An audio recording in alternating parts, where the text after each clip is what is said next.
Ladies and gentlemen, boys and girls, the raspiness is here. Welcome to the Justin Masterson Show.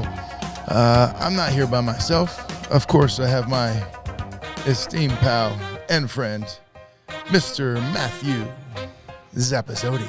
What's up, party people? Hey. With a much smoother voice than Raspy J this evening. You all right over there? You know what?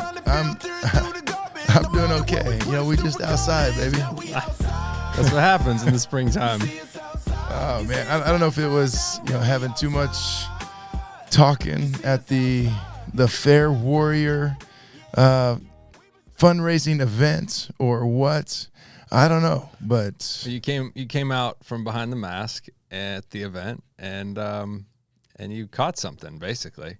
yes, I took my mask off and just catching on to things. I don't know what it was or how it was, but it's all right. But yeah, I mean, I think it was a little bit maybe congestion in the back. Got in there, and as I was talking, I'm trying to talk loud as I'm trying to percolate with the people, let them feel loved and cared for. As one of the people. Mm-hmm. I mean, you were. I don't even know what you were doing. I wasn't there. I mean, I was upstairs. Yeah, you were making sure the real guest was good to go, right? Yeah. No, it was wild. It was a great time. It was fast and furious. I kind of need to watch the video and photos to even remember it because it was so quick. But no, it was a good time. We had a good turnout, 100 people, raised some money. Got to hear some great speakers, which we got take 2 tonight. Yes, we do. We do have take 2. It was so fun to listen to. Wanted to hear some more from one of our friends. Not yet. But we will be having a little foreshadowing right here. Buddy of ours, Jeff Larkin, on here. It's going to be a great time when we get to talk to him. So be excited for that.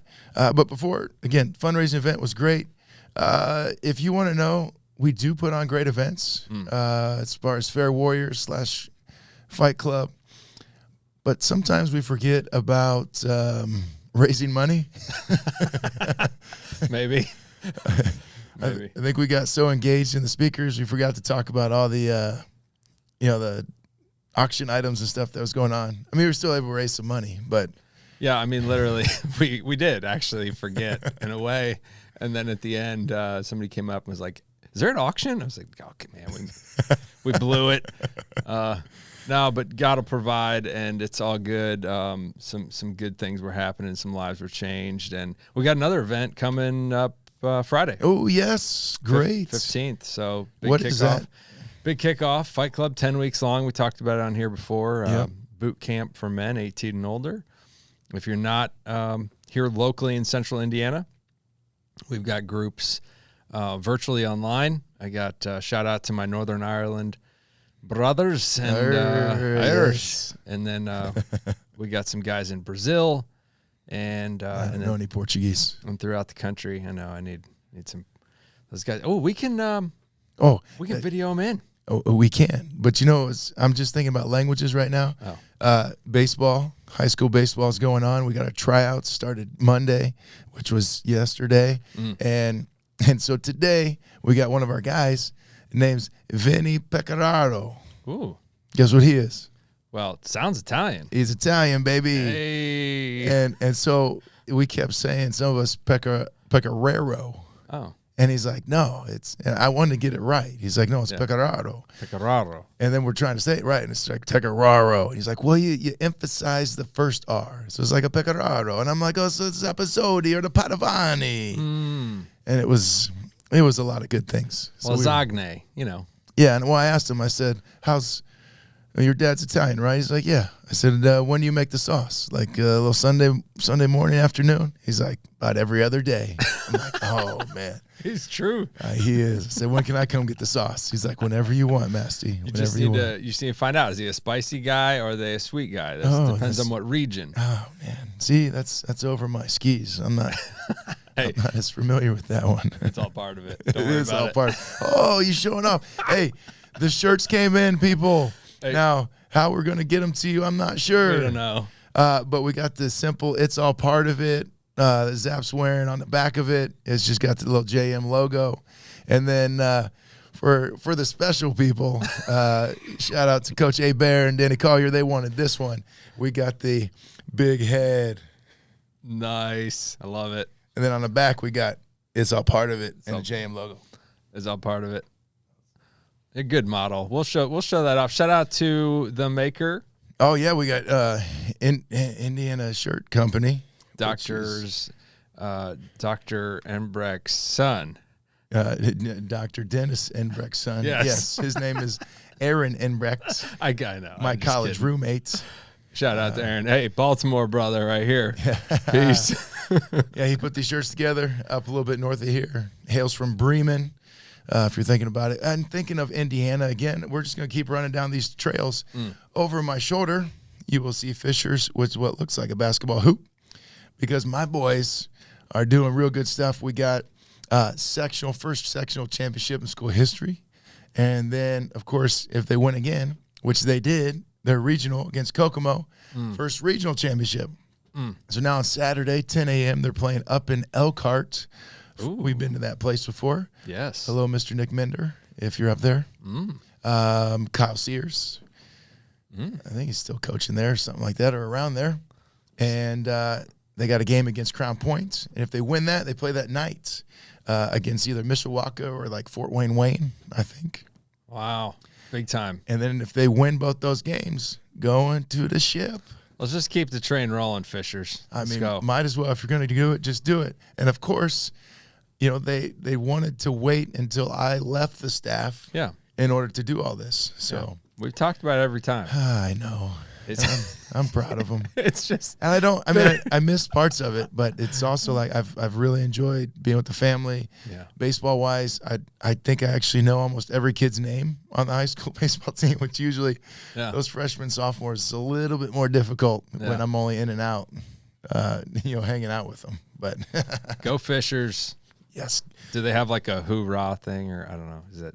I don't know. The student section needs to pick it up. I'll tell you that much. Okay. They need to be more consistent during the game. I know some of you are listening. We're doing a red out? Are they going red out? I'm not sure. They need to. They need to put something together. They need to rally up. We're driving to Elkhart. I know they'll be there. I can't go in the morning. Cruz and Carter, Coach Sims' son, we're playing some basketball. But if they win, we're hitting the evening game for sure. Okay. No doubt about it. All right. Go Fishers. So if you're wondering, shirts, email me, Masty, at thejustinmastersonshow.live.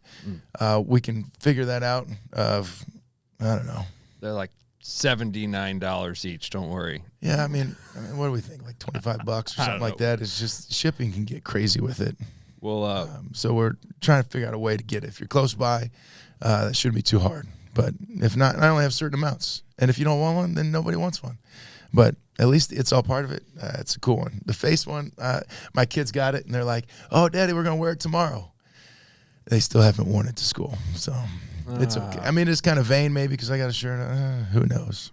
Well, maybe maybe we can give them away to our guests. Yeah, maybe. Which one? I mean, it's all part of it for sure. No, the big head. The big head. I want the big head on the wall. From now on, I want the big head. Okay, we can do that. We can make that happen. I'll tell you this. I am super excited, though, getting through all those beginning and whatnot. I got my guy coming on, Jeff Larkin.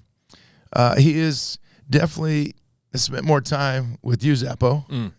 And you guys have a great developing budding relationship, have encouraged each other in many ways in this life. And, I'm getting to know him. You have known him for a while, just haven't always spent time. He hails from Kokomo. But bring your applause and welcome to the show, Mr. Jeff Larkin. Hello there, Jeff. On, how you doing, my friend? I'm doing great. How about you guys? Oh man, we're doing wonderful. Happy to have you on the show. Mm-hmm. I am very honored to be here. Thank you. Good to see you in blue, looking good. Good to see you guys. You are looking good. I can't really salute you because I wasn't in, but I wore a hat for you. That's a salute. I appreciate it. So I'll just give we got joined the Air Force at a young age, retired from active duty after what I read, 35 years, Master Sergeant, which was very interesting as, I heard of it because some of the shows I watch, because I'm no expert, but some of the shows you hear, Master Sergeant, Air Force, each, different places have different things. But I read it's known as, I want to get this right, known as one of the most significant promotions in the Air Force, the point where an airman enters the senior non-commissioned officer tier, which, all that to be said, pretty impressive. So we got Thank you. Master Sergeant Larkin on here, hanging out with a bunch of hooligans. Yeah. Yeah. Am I right? I mean, so this is the thing. Like, I know you, and I hear all these rumors about you when it comes to military and service, and I know that was a part of your life, especially now. It's a part that helped create and mold and shape you in some ways, but doesn't always necessarily define you. Of course, it always will in some ways, just like playing Major League Baseball still will define me in some way when I'm out and about. But like, what did you do? Like, how does a normal person like me understand this? Well, like you said, I entered the military, the Air Force at a very young age. I knew I always wanted to be in the military because all through school, I was like a big protector of my buddies. And it just kind of transferred into a military career. I really enjoyed it. I went in as an aircraft mechanic at first. Okay. And I worked on the KC-135 Strato tanker. Which what? It's an aircraft refueling gas station, basically. It's a flying gas station. So they refuel aircraft in the air with this thing. Is that the one that like shoots out the thing at the back, or does it have the nose at the front, or what? Which? It has a boom that hangs off the back of the aircraft, and that's how it connects into other aircraft, and then they refuel through the boom. Yeah, that sounds a little scary though. It's a lot of fun. It's a lot of fun. Actually, that aircraft, it took me all over the world. So he let me crawl in there, and I got to like sit there with the boom. Okay. I mean, we were on the ground, right? Like I wasn't flying or anything, but I got to crawl in there and see it. It's pretty neat, man. It's cool. Nice. I had a lot of fun doing that. And then when Grissom shut down, I got pulled into a different part of the Air Force. One of my buddies, he tricked me into going to an event. He said, just go, just shut up and go. I was like, all right, didn't have anything else better to do. It was Saturday. And so we went over Purdue and we did some type of a challenge test. And we swam, ran, did push-ups, sit-ups, and pull-ups until we threw up, I swear. But and then we had to get back in the pool and swim again. And so we left. We left after we were done. And everybody else that was there that we showed up with, they were still swimming in the pool, and we got out of the pool and left. And we got a phone call from the commander on Monday saying, get to his office. And I was like, oh, boy.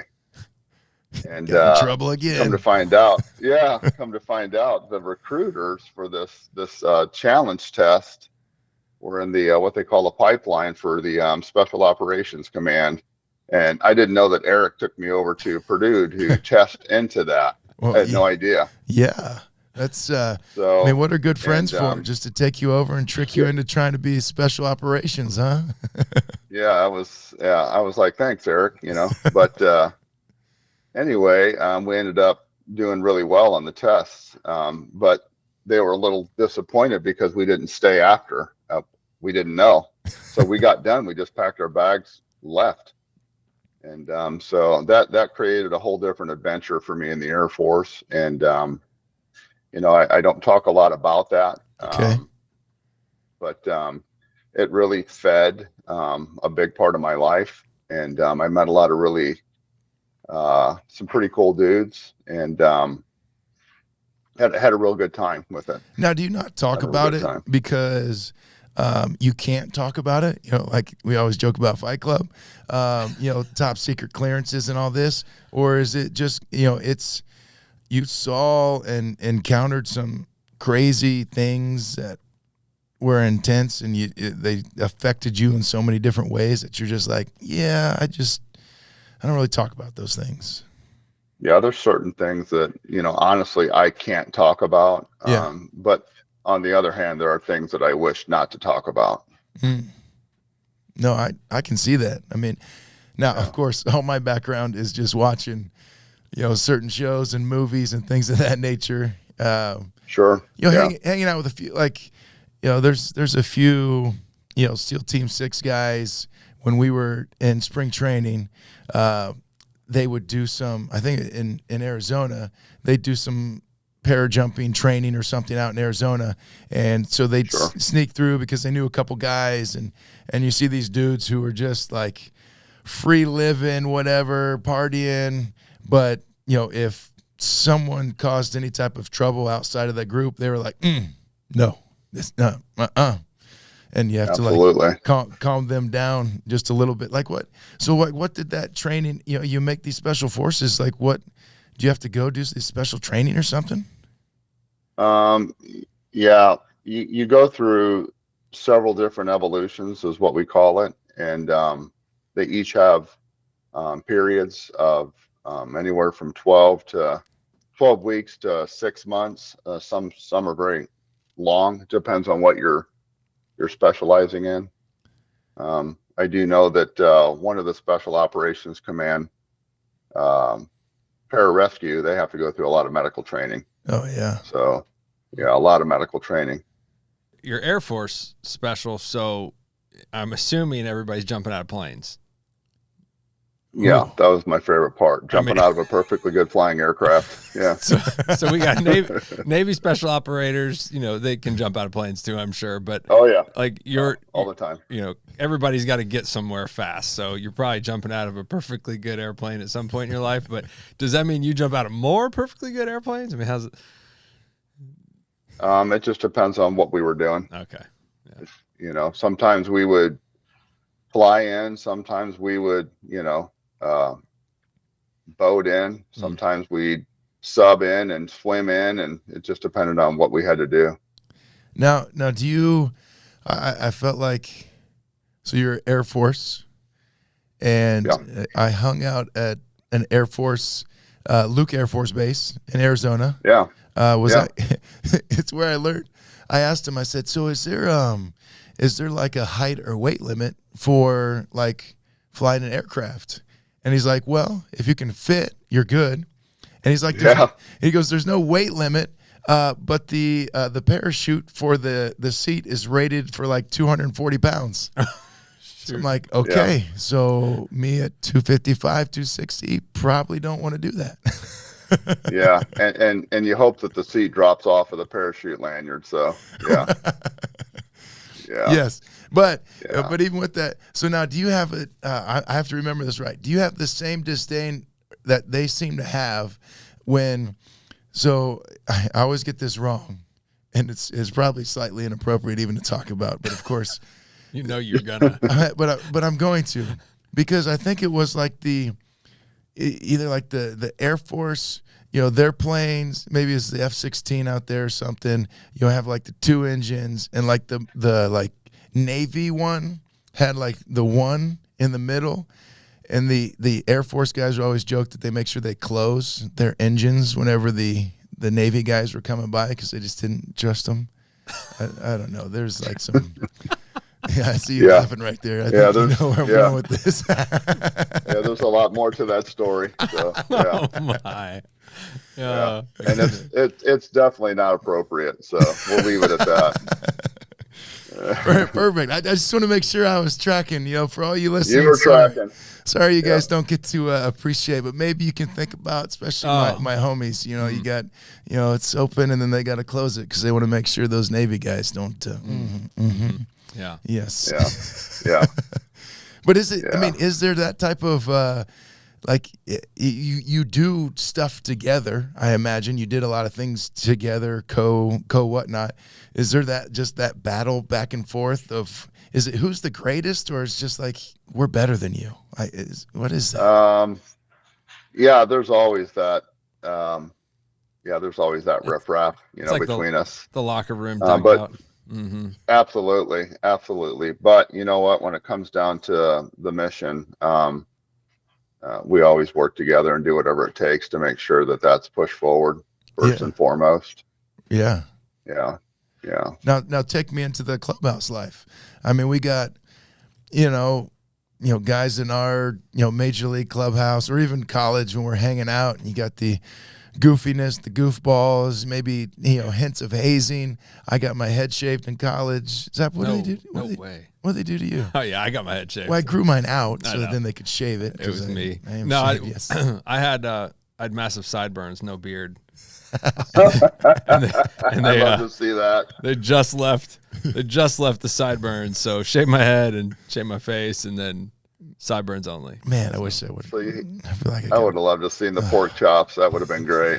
It was good. And now, did you have any of that? Like, did you get that done to you or anything of that nature that you can actually like talk about? Because I know. Yeah. Nobody is immune to that. So yeah. Probably the worst thing they ever did to me was when we were over and do some desert training. Somebody thought it would be funny to put a camel spider in my bunk. So I screamed like a little girl. Well, they're about as big as your hand, aren't they? Yeah, the one that was with me, the body was the size of a 12-inch softball. Oh my goodness! I think from foot tip to foot tip, it was like 2 foot long. I was not happy. Yeah, my arachnophobia is kicking in a little bit, and that those things are eerie. So did you wake up to it like crawling on you, or was it inside you? I did wake up to it crawling up my leg. Yeah. My goodness. Yeah. They thought it was hilarious. I did not. I mean, do you have sleep at night sometimes and you'll feel something at your legs and it's maybe your wife's like toes are like touching you and you're just like, ah. Yeah, I can't lie. There's definitely some phobia with that. Yeah, some leftover PTSD on that crap. Yeah. Oh my goodness. No, I bet. Yeah, like I said, they thought it was funny. I did not. First time I encountered a camel spider, we were out in a Humvee messing around on one of the perimeters of the base we were at, and I thought it was a tumbleweed because it was moving so fast. It literally looked like a tumbleweed, and my buddy was like, no. I'll leave out the explicits, but he said, that's not a tumbleweed, that's a spider. I was like, oh, whatever. So they pulled out in front of this thing and stopped in front of it and turned the brights on, and that thing reared up and hissed at us. Oh my goodness. Yeah, they growl and hiss. So I loaded one. I jacked around into the 50 on top of the Humvee and lit that thing up. So didn't want anything to do with it. And that's what they got the idea. They thought it would be funny to put one in my bunk with me. Yeah. Because I was terrified of it. Yeah. I mean, that makes sense. Now taking that, so pranks are happening. It's, I mean, there's some people who take hazing a little bit far. Nowadays you get in trouble for certain things, but in the playfulness and funness, there is an enjoyment that people like you and appreciate you. But all that to say, there are moments where, even though you said people will come together, get the job done. Now that was dealing with like other people, but even in your team, there's got to be these moments. Like we were in Minnesota playing the Twins, but we had a team, let's say a bullpen / starting pitchers, a pitcher's dinner, steak dinner, nice place. I don't know if I'm ready to use names yet, but let's say the guy who comes in at the end of the game to usually pitch was talking some smack to one of our other pitchers who was doing really, really good. Like he'd been pitching great, and the guy, the closer, was just like, dude, like you're just a 7th inning guy. You're not that great. and the 7th inning guy who shares a birthday with me and love him dearly, love them both dearly, but love him dearly. He was like, oh yeah? So literally we have like 10 guys sitting here in a really nice restaurant on the 2nd floor, and they don't start to go, they go walk outside in order to fight. and the food was just arriving. And I'm like, guys, I'm going to sit right here. And so literally they go all the way down to the front of the restaurant. I don't go. And then it ends up that my guy, was literally about to whoop up. He got, the closer ends up like falling down or something. And my guy's getting on top of him. And all the guys who went down, like pull him off. And they get back up and they're like, Masty, like, why did you not go down there? I'm like, well, someone needed to get their tail kicked. And I was perfectly fine. Like, I wish you guys wouldn't have pulled somebody off, because there's some humility that we need to learn in this moment. And my steak just got here, and I want to eat my steak now. More importantly, I had to eat my steak. So is there, like, things like that, like within the teams? You got any stories about that like took place as you're going with your team and your guys hanging out? Yeah. There was always a very, very tight knit camaraderie with the guys. And our commander was really tight about what he called rooster fighting. Very tight. I can't use the exact we see term. It's processing. It's something South that Carolina he did not Gamecocks allow, fighting. and he would throw you out of the unit. So that's how strict he was about it. Well, you mentioned because he. Oh, go ahead. I'm sorry. Go ahead, Zap. No, you finish up. He's just very, very strict about it. He said, the fight's not within us, between us. It's for the enemy. So that's where we're going with it. And if I catch you guys ever doing any of that, I don't care if it's hearsay. I'll call you in front, and you'll figure it out, and we'll figure it out, and then you'll be gone. So zero policy. I like zero tolerance. Yeah, zero tolerance for it. Well, you mentioned camaraderie, and I mean, I met you 6 years ago, and through Fight Club, through a mutual friend, Ty Rogers. Well, new friend to me, but he drug your tail down to Noblesville, and we got introduced to Fight Club, which, for those who don't know, it's a non-fighting club. It's a men's program. I'm 5'9". He's a lot taller and a lot wider. Yeah, we're doing no South Carolina Gamecocks fighting going on there. Yeah. But I met you, and you were pretty intimidating, but you were also probably tired, and you probably got drugged there like your friend Eric drugged you there. And so you were a little, kind of annoyed. I don't know what the word is, but but after you left that night, I remember talking to Bob, and I was like, did you see that guy? I mean, he had his hood up, he had his shoulders, hands crossed, arms crossed, and he wasn't having it. And then turns out, that's just, who you were at the moment, and now you're not. But I still accepted you then. And so that camaraderie that we have in Fight Club now, through friendship and brotherhood and going through life together. I mean, so you're a military guy. How long? 35 years? 35 years, yeah. So you're obviously unfortunately seeing guys go. You're obviously seeing guys retire, and you're sticking around, and you're having to deal with the new blood and the new guys coming in. But that camaraderie in the military is strong. It's tight for good, bad, and ugly, right? But then you get out. How does that transition? And then when you find Fight Club, like, what are those parallels? How does that work?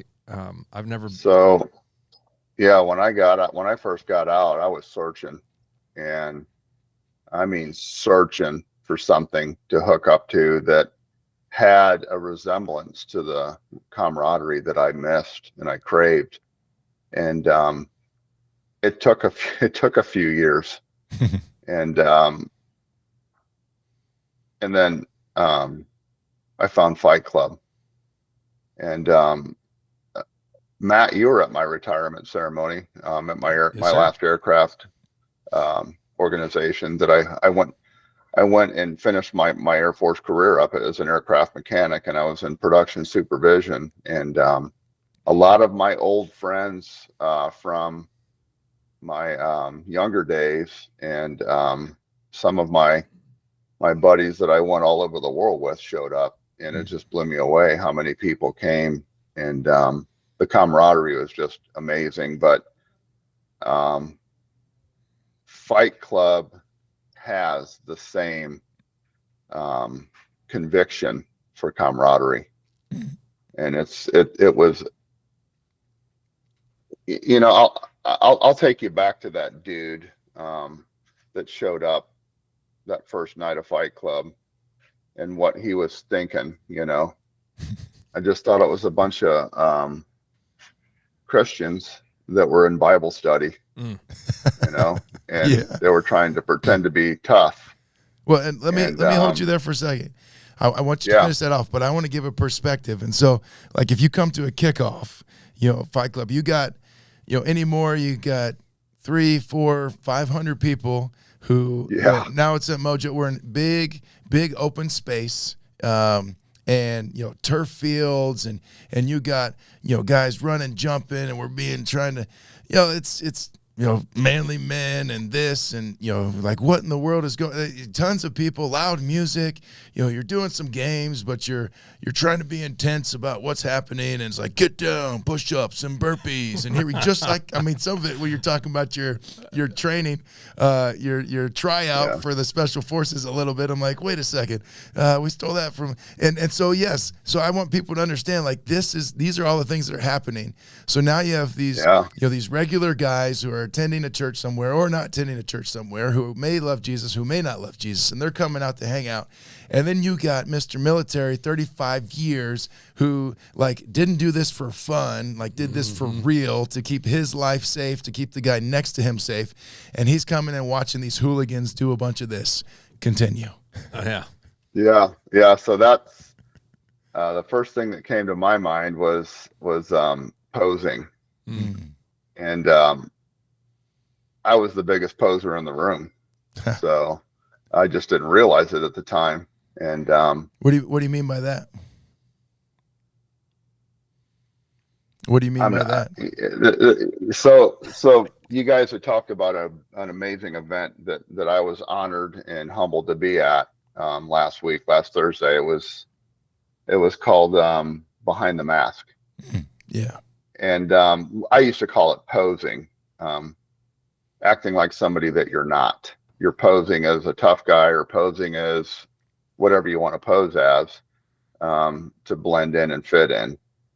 And that's the first thing I thought when I showed up to this thing they called kickoff. Matter of fact, it was Matt Bohr and Ty Rogers that drugged me to it. And I trusted them guys, you know, especially Bohr. Yeah. and I knew Ty, you know, Ty is Ty Rogers. That dude's insane. I love him. But I didn't know what to expect. And like I said, I'm looking at all these people like, oh, they're nothing but posers. And I didn't realize that I was the biggest poser in the room.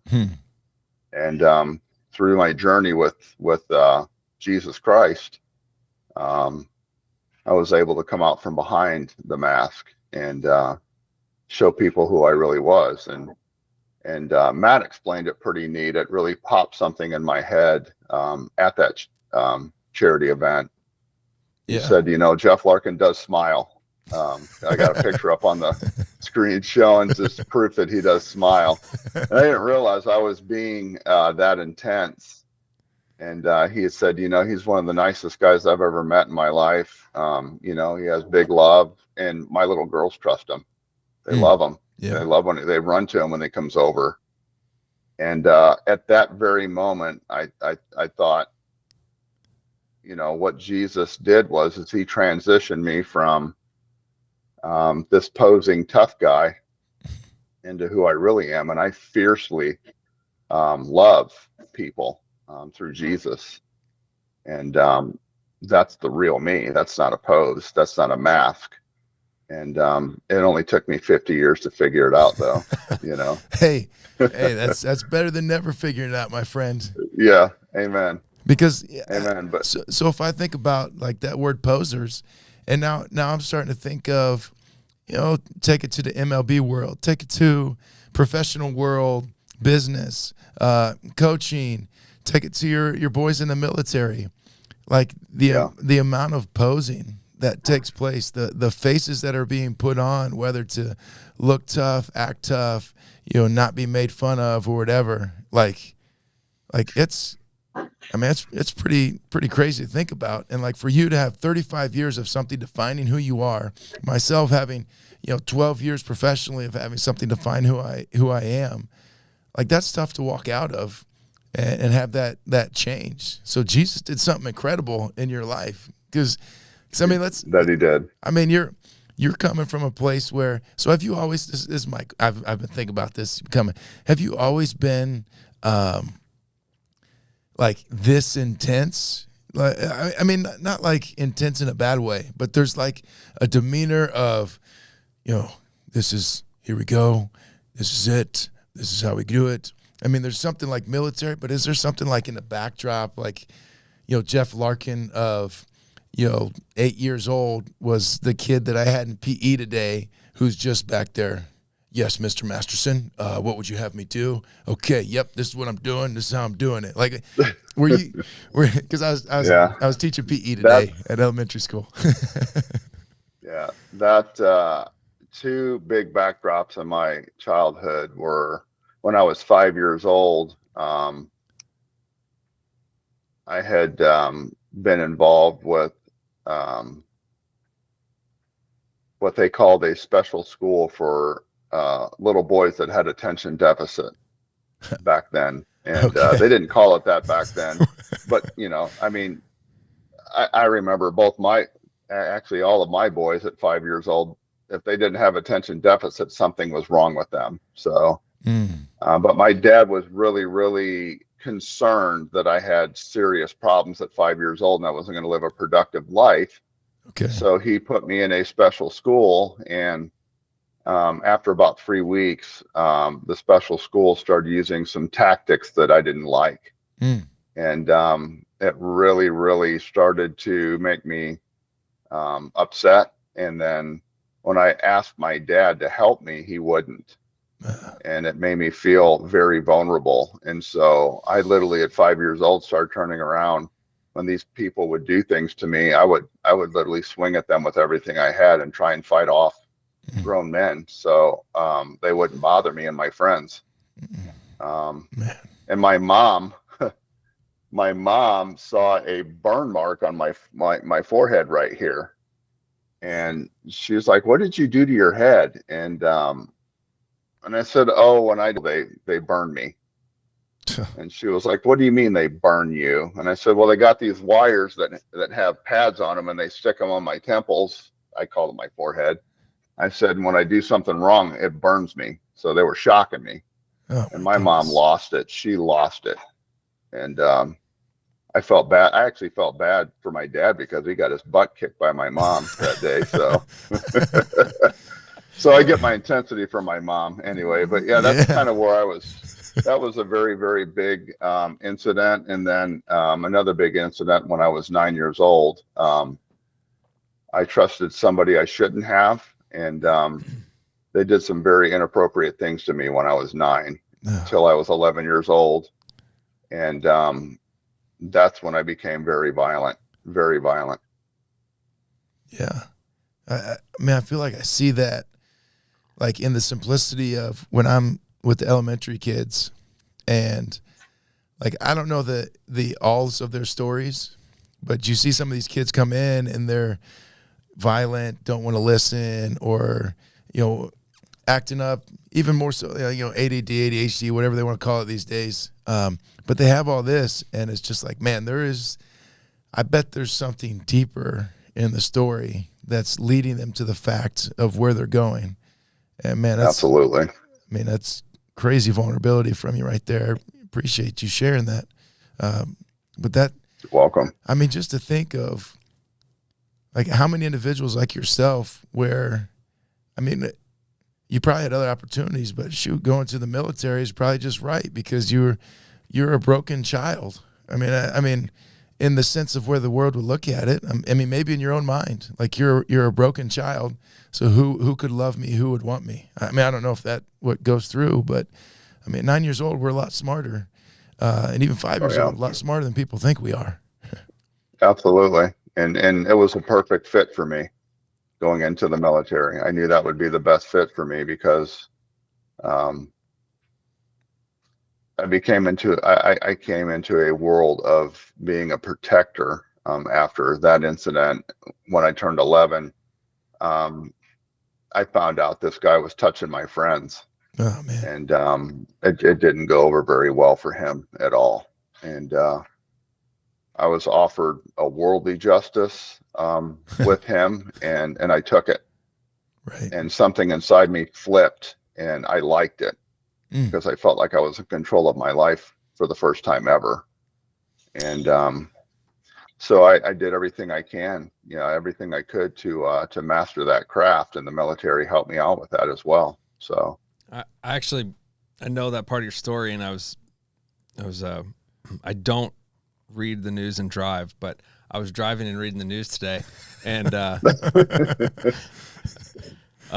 sure. I do follow a lot of the military stuff, and popped up at Forbes yesterday, popped up an article. It says Ukrainian paratrooper Valeria, so it's a girl. She shot a Stugna P, I don't know what that is, a missile into a tank this week, and it blew up the tank or whatever. And it says, her quote is, I burst into tears. I ran back to our dugout, and I told everyone I wanted more. I wanted more. And I thought about you, and I was just thinking, like, that violence that comes out is terrifying. And then there's something that triggers, and I think in men it's that, flight or fight trigger, but obviously it can happen to a lady as well. And this idea that you wanted more violence, well, that's hard to comprehend for the everyday family who's dropping their kids off at soccer. And be nice, buddy. Yeah. Don't cause too much trouble, Yeah. Johnny. Your kid gets into Pick a fight. him up. Make sure he's okay out there. Yeah. Your kid gets into trouble at school for being too rough, or on the sports field, and then we contain that, and righteously so. Like, I mean, we don't want people being violent and in our society, but then we train that. So you flipped into, that was 12 or 9 to 11, but then you go to the military, and then that all of a sudden that's good. Ding, ding, ding. Thank you. Yeah. Oh, more violence, please. Oh, great job being Yeah. violent, Jeff.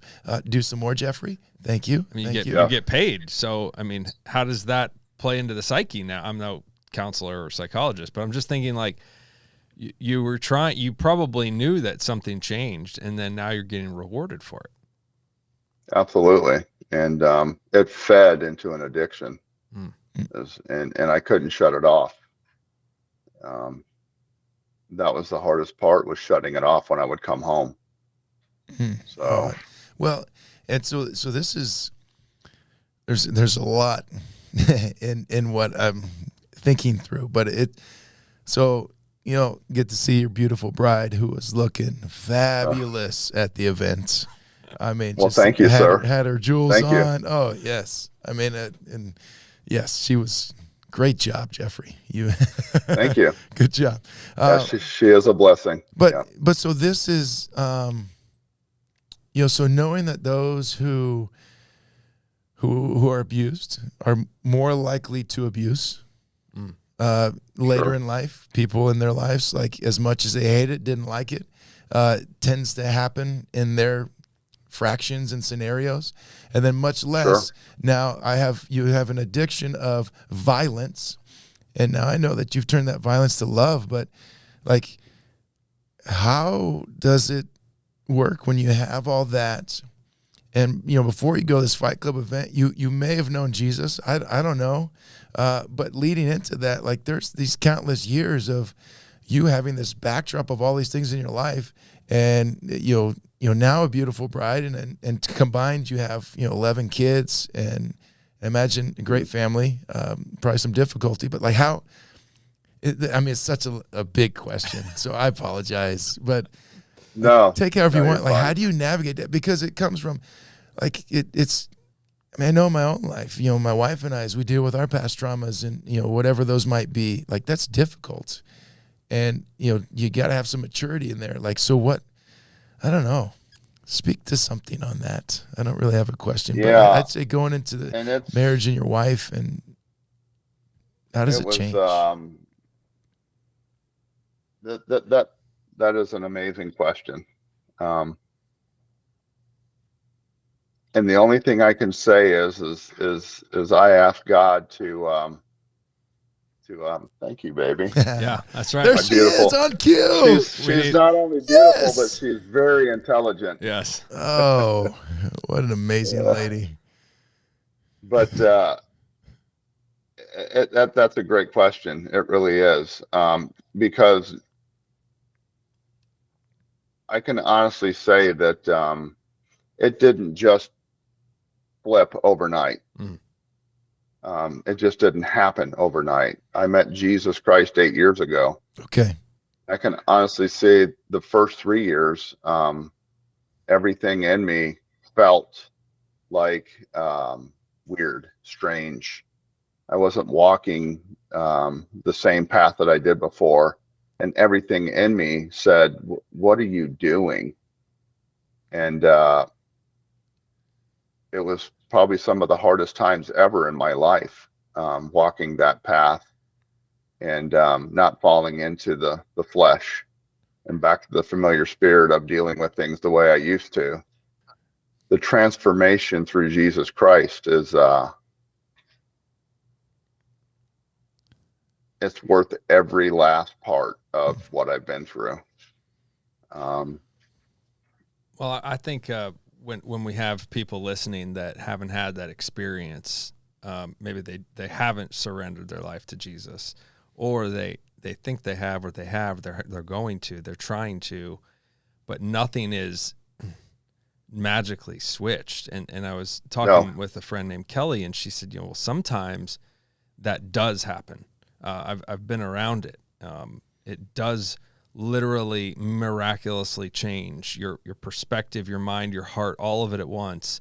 But so many other times I was thinking, what changes sometimes is my desire, but my patterns and my lifestyle, my friends, my culture, the things that I'm around haven't changed. And so I've got this feeling of awkwardness, and that's what you were mentioning. Like, it felt odd. And then how do you, this is that dealing with the kingdoms, Justin, we talk about what kingdom are you serving? So what king, the world, are you serving versus the true king? And when you read scripture and he says, you can only have one master. Well, okay, I understand that concept, but how does that break down into my everyday? And so, just as an encouragement to those who are listening and wondering, why didn't that change for me? I had a really good experience Thursday night.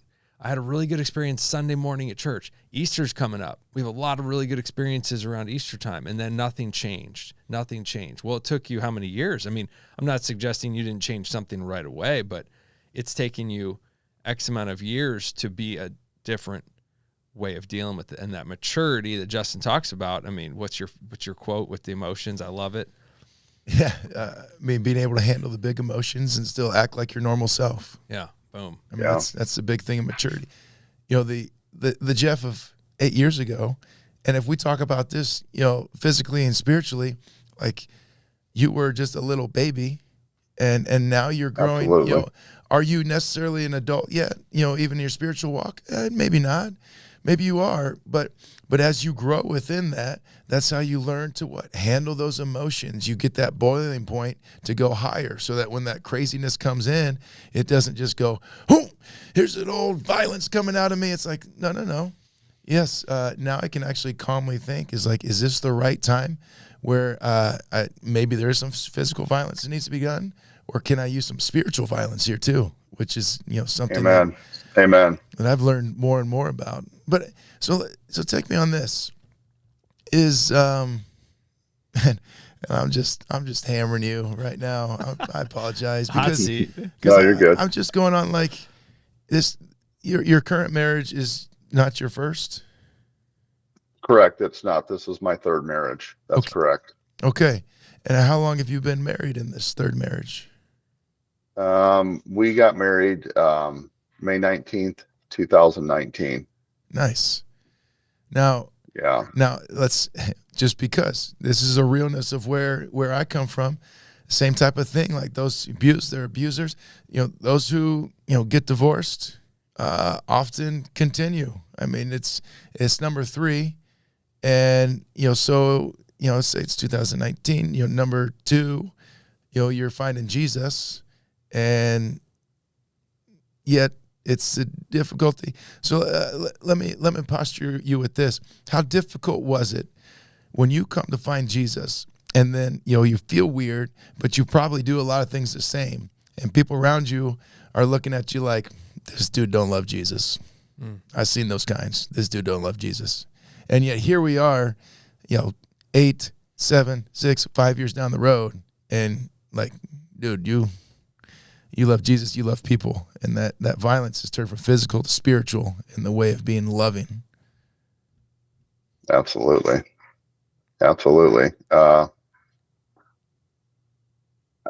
Yeah. So with my current marriage, I'll go here first. My first 2 marriages, I got to say right away that I had to ask for forgiveness from both my ex-wives for being the dude of the century. Oh, man. Selfish, self-absorbed. Did I say selfish? I think I might have mentioned selfish, but yeah, I lived life for me, and that was it. And I worked hard to provide for my family and did amazing things for my family, I thought. Right. Yeah. But I didn't, because I was a dude and I was young and immature. And yeah, I had to ask for forgiveness and apologize to both of them because that's who I was. And but that's not who I am now, period. Yeah. And I was blessed with one of God's very own angels, Beth Ann, my beautiful bride. You want to talk about amazing. I get to be with this woman, and I love it. Come on now. I get, it's a privilege. I get to be with her. Yeah. I've seen her do amazing things that just leave my mouth hanging open.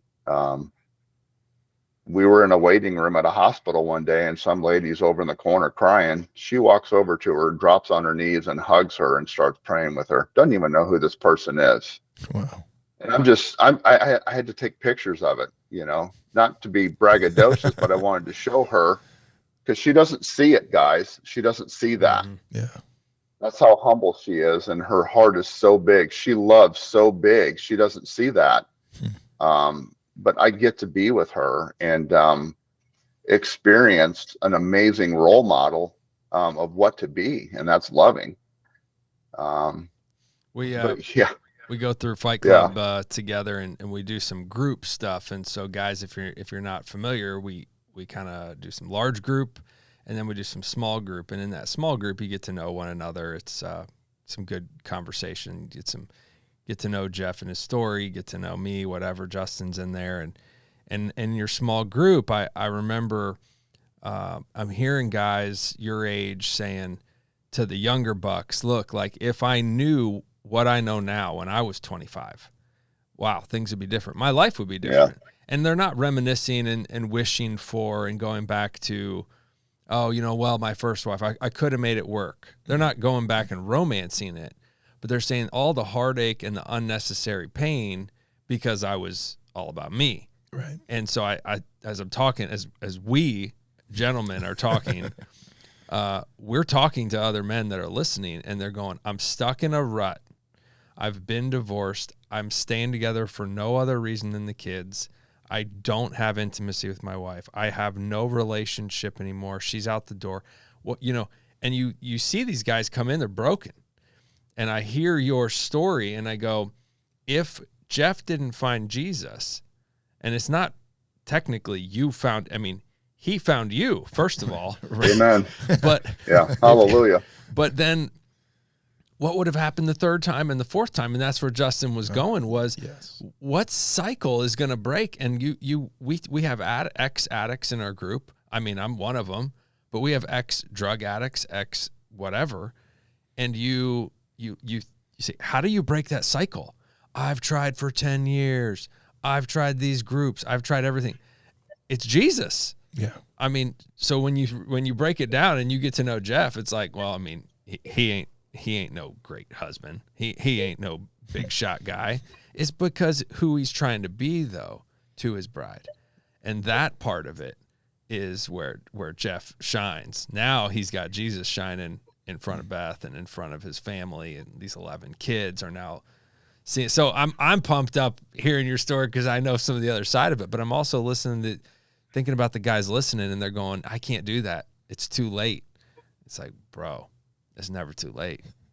Now I'm gonna throw one more out there. This is it, and we're probably going too long anyways. But I mean, Jeff, I love it, man. I love talking to you, hearing your story, and as you've just kind of warmed up through it all. Because the last one that gets me is you apologize to the past two wives. You have an amazing wife currently. You are in such a different spot than you were thanks to Jesus. Now, what I know, elementary school and all that, split families make it very difficult for the children. And so my final bit, and I know it's probably a little bit of like, but it's just, how has it relationally been and the journey been with your children? Because they've been with you through the journey. Yeah. Yeah. So,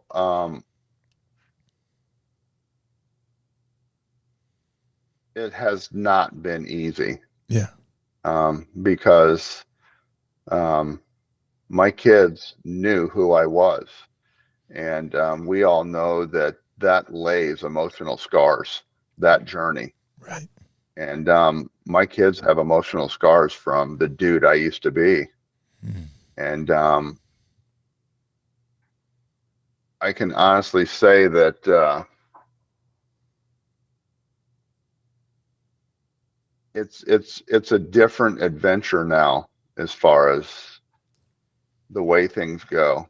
And it takes a lot of, Justin, you explained it perfectly. Dealing with those big emotions.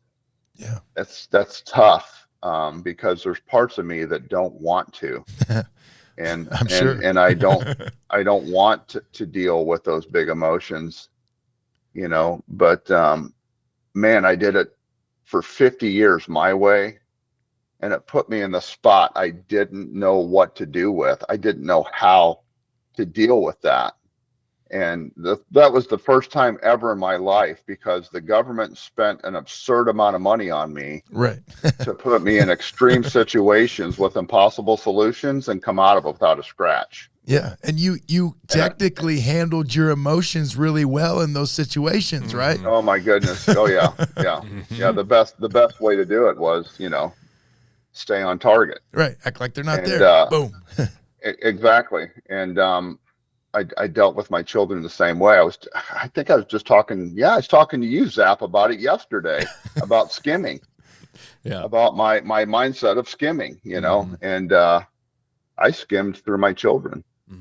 And, so it's just kind of like skimming through a book or a newspaper or whatever. Just keep flipping the important through. parts only. Yeah. Stay focused on the important parts only, period.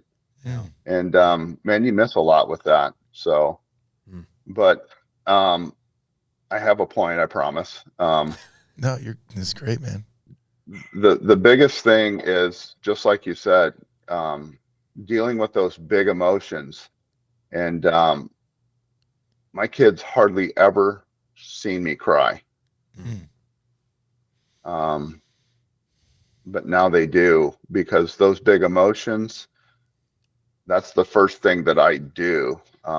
If some of that pain comes up from the past that I've inflicted it to them, and I see that in their familiar spirit, because honestly, guys, every one of my kids' familiar spirit is anger. And that's something that I cannot react with, period. Right. So I'll never forget the first time that I cried in front of one of my kids. They literally looked at me and said, "What are you doing?" And I said, "I'm crying." And they said, "Why?" I said, "Because you hurt me." And they started bawling and said they were sorry. Didn't mean to hurt my feelings. Wow. And I said, "Yeah, I have some of those, I found out, and they're pretty big." That was huge for me. And, and of course I'm going to rise to the mission. That's the mission. Right. And that's to, just like you said, Justin, deal with those big emotions, but deal with it with Jesus and love. Yeah. And, not the world, And you put it perfectly, because one of the, I don't know, maybe it's not actually misunderstood, but when it's like, handling those big emotions and still acting like your normal self doesn't mean the emotions don't exist. It's actually the fact that the emotions do exist. I see them. I'm not hiding from them. I know that they're there, whether that's anger or sadness or disgust or whatever it might be. And I'm able to let it come in and be able to process it, and yet not just fly off the rails in the midst of that. You were just set a perfect example. You're able to allow those to come flood you, and then the natural, the right response can be tears. Like, that's great. It's not me yelling and screaming and trying to hide. It's like, no, I'm feeling sad. So there's going to be some tears that come here. You know what? I do have emotions, and it's okay for me to voice, not scream at people. I have emotions here. Stop getting on them. It's like, no, yeah. It did hurt my feelings when this happened, and I'm not mad at you. I'm just letting you know that, so that you can learn to be able to, like, someone's upset with me. Now I feel that, but I know that they love me. And now working through that in the relational capacity, which is why relationships are hard. So, man. Amen. You know what, Jeff? I want to thank you. Oh, do we keep on going? But thank you for being here on the show with us, being vulnerable, talking real life, and just the journey that you've been on is just so encouraging. In the fact of, like, you were a life of violence. There were things that caused you to lead to that direction. And yet many, many years later, God was still able to captivate your heart, that you could see his beauty. And slowly but surely that changed you on the inside. And he's brought so many blessings, not just in a beautiful bride, but in the relational capacity with your children and the countless other things that you've been able to do. So I'm thankful. Zappo, did you want to say anything before we let Jeff go? Of course, but obviously, thank you for your service, but thank you for just being real on here. We talk about mission.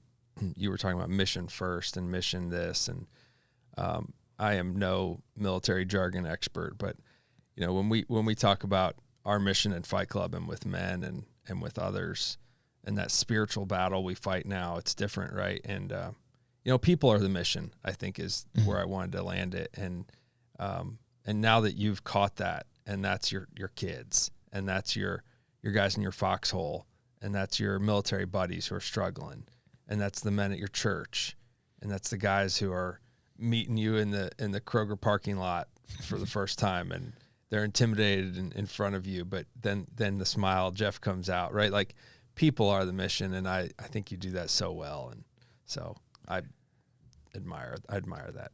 Awesome. I'm grateful for that. I appreciate that. I'm very, like I said, guys, I'm very honored and humbled to be on this show. Zap, you've taught me so much, being connected with you, with humility and that big Jesus love. And like I always say, that dude's contagious, man. And I just love being around him. Love it. Love it.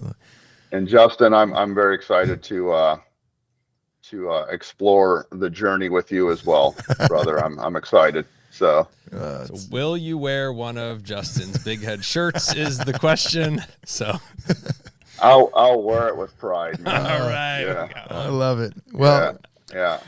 we appreciate you being on. Thank you so much. Maybe we'll have to do this again somewhere down the road. Definitely Amen. we'll be doing it in person at some point in time, but maybe we'll just randomly get you on here again. So appreciate it. Sounds good. Love you. Thank you, Beth, for putting the lights on so that we could see the man in the dark. I mean, it was perfect. It was like he was in the dark, and then the light came on. Hallelujah. I mean, it's perfect. Send it. Appreciate it, man. All right. Love you guys. We'll see you. All right. See ya. Ooh, okay. I mean, I muted him. He can technically still hear us, but that's some crazy. It's good stuff. That's, yeah. I mean, it's probably more intense in some ways, yet still, like, I feel like still playful for everyone who's listening in the scheme of things.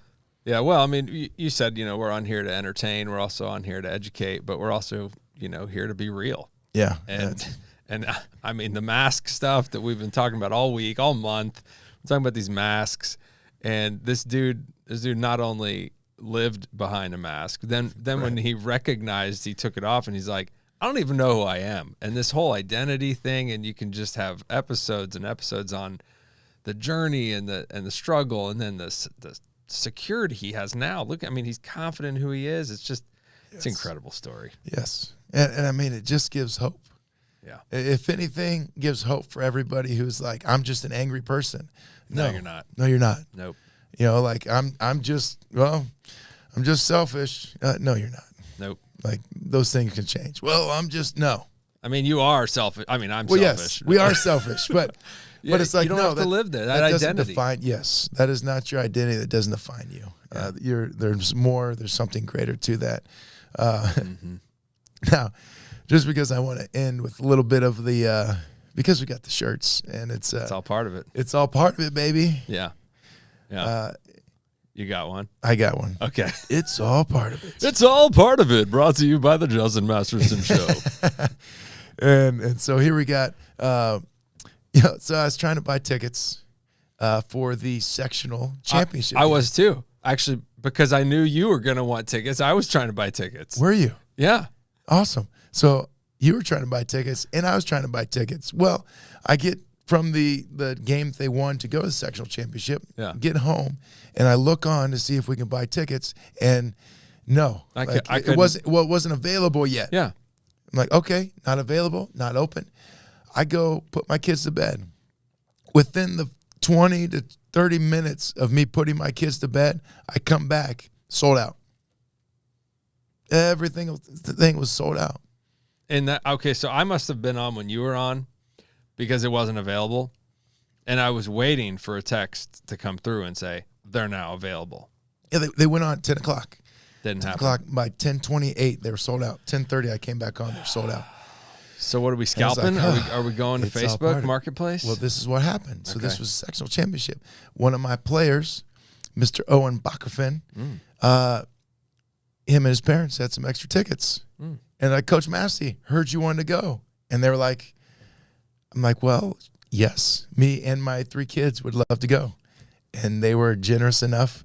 I mean, I still think I want to pay them, but they didn't tell me how to pay them. They were generous enough to give me those tickets, and we were able to go to the game. And actually, because of my friend Karissa, we were able to sit like 3 rows up, across the other side. I mean, she got made fun of by the Noblesville fans for the whole time, but I had a great seat right next to the student section. It was awesome. That's fun. So it started out as it's all part of it. And again, we always say that just because you love Jesus or do good things doesn't mean great things are going to come your way. But it did happen on this end. Something great came my way, and I was very appreciative of it. But early bird gets the worm, I think, is the lesson here. Oh, for sure. You got any? It's all part of it. I mean, 100. My wife's out of town this week, so I've got tons of them this week. But no, nothing great. I mean, other than tonight was, we go on live 7 Eastern. I'm usually showing up at 6:52 to make the show, and tonight was no different. But I was actually this whole time change thing. I love it. Right, just love it. And I was getting the kids ready for dinner tonight, and I was like, all right, I'm gonna get dinner out early. I'm gonna make sure I get to the show early because I had stuff to do. Right. We need some lights. and my kids were like, kind of hungry. I'm like, well, it's only 4:30 or 4:45, and they're like, no, it's 5:45. I was like, oh man, it got me. And is that when you sent the text? We go live at 7, right? Yeah, I was like, I need to calibrate my new time zone. Just like the time never changed. You don't actually lose any time. Oh, I mean, that's just perfect. That's just perfect. And a great way to just go, you know what? On behalf of myself, Mr. Justin Masterson, my guy, Matthew Zappasodi, we're so thankful for Jeff Larkin being on the show, hanging out. Thank you for our presenter of this show, Fair Warrior, Fight Club. Friday night, show up, show out. We'll be at Bench Street Fieldhouse, 11:30, right? FC414.club. Oh, check it out. Sign up. If you're not signed up, doesn't matter. You can still come out. Show up anyway. Good to see you all. Till next week, 2 weeks, 7 p.m. 2 weeks, baby, 7 p.m.